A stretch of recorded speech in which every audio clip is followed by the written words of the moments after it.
Dahil sa galing, tinanggal si Rui Hachimura sa laro, binigyan ng dalawang unsportsmanlike foul para ma-eject sa nasabing laro. Ginawa lang asintahan ng kanyang shooting ang mga 7-footer na sina Victor Wembanyama at Rudy Gobert.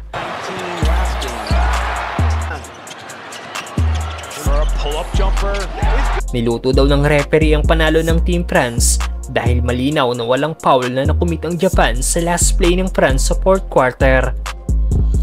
Naganap nga po kanina ang second game ng Team France sa Team Japan kung saan naging isang kontrobersyal ang laro dahil sa mga huling segundo ng 4th quarter kung saan lamang ng 4 points ang team ng Japan. Tumira nga po ng 3 ang player na ito ng France kung saan naipasok niya ang kanyang tira na may kasama pang foul.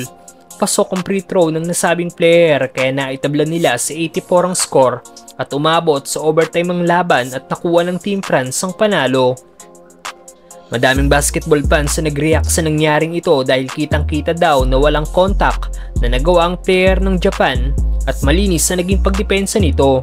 Literal na cooking show o luto daw ang nangyari dahil alam naman daw natin na home court ng Team France ang pinagaganapan ngayon ng Olympics. Hindi lang itong kinaiinis sa mga fans ng Japan dahil maging ang pag-eject ng mga referee kay Hachimura ay hindi daw tama. Nabigyan nga po si Hachimura ng dalawang unsportsmanlike foul dahilan para matanggal ito sa laro. Na ayon sa mga nagkomento, regular foul lang daw ang nakumit ni Hachimura. Mainit na mainit nga po ang laro ng Japanese native dahil bago ito may eject sa last 8 minutes ng 4th quarter, meron na nga po itong 24 points, shooting 10 of 16 sa field at 3 out of 5 naman sa 3 si Rui Hachimura.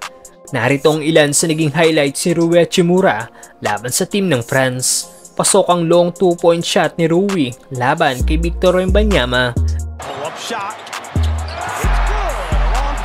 Maging si Evan Fournier ay tinirahan lang ng Japanese native. Hindi rin napigilan ng current D-boy na si Rudy Gobert ang ginawang pag-atake sa basket ni Hachimura. Hindi na talaga mapigilan si Rui sa kanyang mid-range jumper. Nating batnet din ang corner 3 ng Lakers forward. Ano masasabi niyo sa laro ni Rui Hachimura mga brother?